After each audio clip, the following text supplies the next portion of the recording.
Hi, my name's Bill Gilbert. I specialize in helping small, medium-sized organizations in attracting, hiring, keeping more top performers.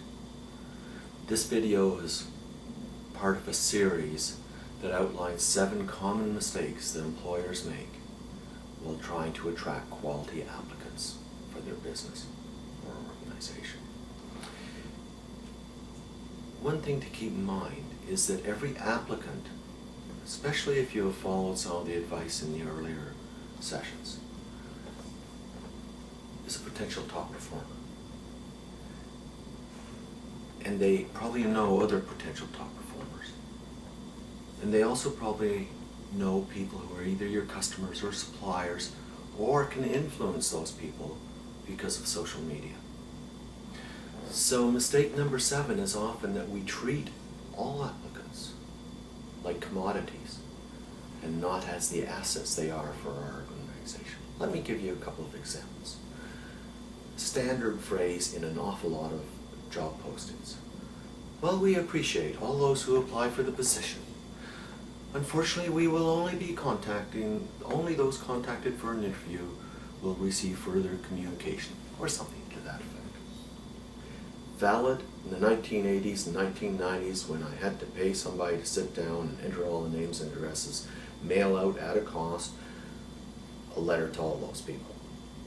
Not valid in 2012, when basically I can set up an autoresponder for all applications received by email that say, thank you for your application, it's being received, we will be reviewing all the applicants, calling them those selected for an interview by such and such date. If you have not heard from us, regretfully, blah, blah, blah.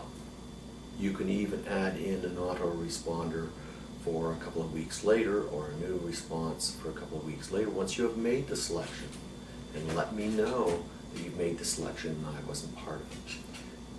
Job seekers are out there anxious to know more, and we leave them hanging. Not good for positive word of mouth about our organization. Another example.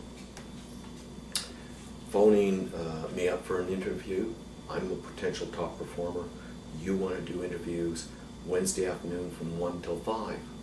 I have not to be available that Wednesday afternoon from 1 to 5. And while yes, this may be a job I'm really interested in, it's only a potential interest at this stage, and it's not a job offer. I'm not going to necessarily give up my other priorities. Show some flexibility in when you're doing interviews. If your screening criteria has been accurate, identified in the earlier 6 sessions, then you know I'm a potential top performer and you want me. Another pet peeve, having a deadline on the applications, let's say 2 weeks from now, and then as soon as applications are coming in, you start doing the screening and sometimes the interviewing. And I've even heard of cases where by the time the deadline was approached, a person had been selected and offered the position.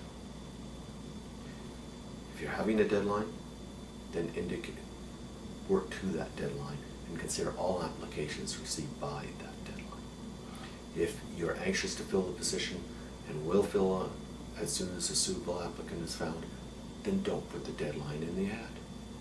Simple as that.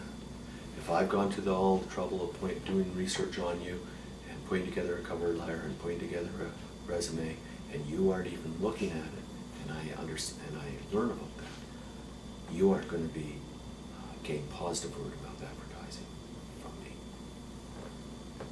Solution to avoiding treating applicants as commodities rather than the assets that they are for your organization is to review all the decisions that you're making around what you're asking the applicants to do, and keeping in mind that they are anxious, they are looking, they're in the dark, and they are potential customers. So communicate with them, particularly if you are using electronic communication, because it is, relatively speaking, very easy, and put their mind at ease. They will, if they end up not being a selected applicant, they certainly will end up being positive word of mouth advertising for you.